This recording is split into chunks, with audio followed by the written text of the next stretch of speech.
What do you think Tchaikovsky composer Pelmeni and the AK-47 have in common? Their homeland is Udmurtia. It's one of the federal subjects in Russia. Do you know that there are two official state languages? Udmurtia is the second island, as there are a lot of red-haired people.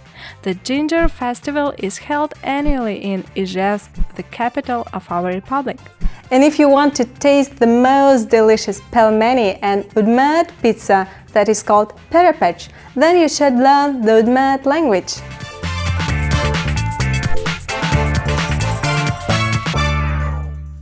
Тетя Бурещ, that's the way the Udmurts say hello. Мы нам не мы, Настя. That's the way the Udmurts introduce themselves. Take this language course, watch 10 video lessons, and you'll be able to speak just like me. Мы нам не мы, Настя. Мон Удмурт кылын вераськом. Мон Нырысетттиш. Мыным кыжугмы сярысь. Мыным келше шахматын шудыны, выдишкыны но шишкыны. Ойдолет одматском. Udmurt is one of the Finno-Ugric languages. This means that Udmurt has a lot in common with Estonian, Finnish, Hungarian, Mari, and particularly with the Komi language. For example, some words in these languages sound similar because a long time ago our ancestors used to speak the same language. I'll prove it. Juuni, to drink, in Udmurt, Juuni in Komi, and juoma in Estonian. There are of course some differences in our languages. For example, in Komi and Estonian, the stress is normally placed on the first syllable of a word. Udmurt places the stress on the last syllable of a word, just like French does. There are sure some exceptions from the rule. Sometimes we stress the first syllable as well. For example, in imperative verbs, koşku, which means go off. We also put the stress on the first syllable in the negative verb forms. For example, ой кошка, I didn't leave or I haven't left. The same happens with some compound words and borrowed words. Шумпотыны, to be glad. Computer, computer. People who start learning Udmurt are normally frightened by the number of cases. There are 15 of them. Yep. Inanimate nouns can have 15 forms, and most of the animate nouns can have 8 forms. The thing is that this big number of cases makes it easier to learn the language. You don't have to learn a lot of prepositions. Let's have a look. Korka, a house. Korkan, in the house. Korkati, around the house.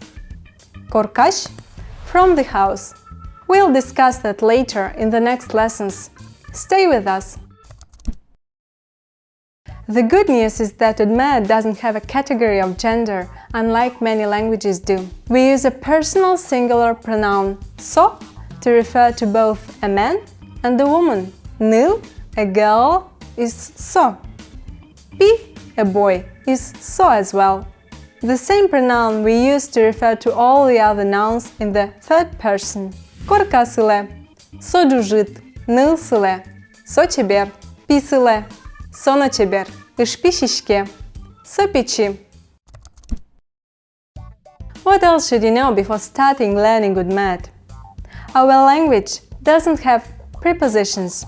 Instead, we use postpositions. Dunye, the world. In the world is translated as dunyeın. You can also translate in the world using postposition. Dunye, kılın.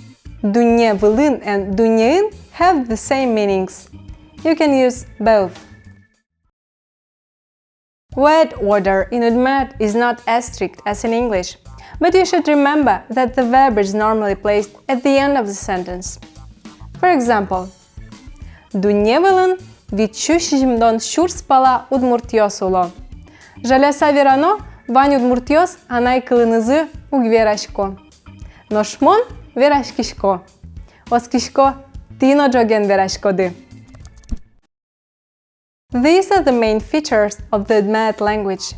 We will discuss them later during the next lesson and you'll sure learn something new about Udmurt. So, subscribe to the channel and join us at the next lesson. If you're eager to learn Udmurt right now by yourself, check some useful links below. So, tau, thank you, and goodbye.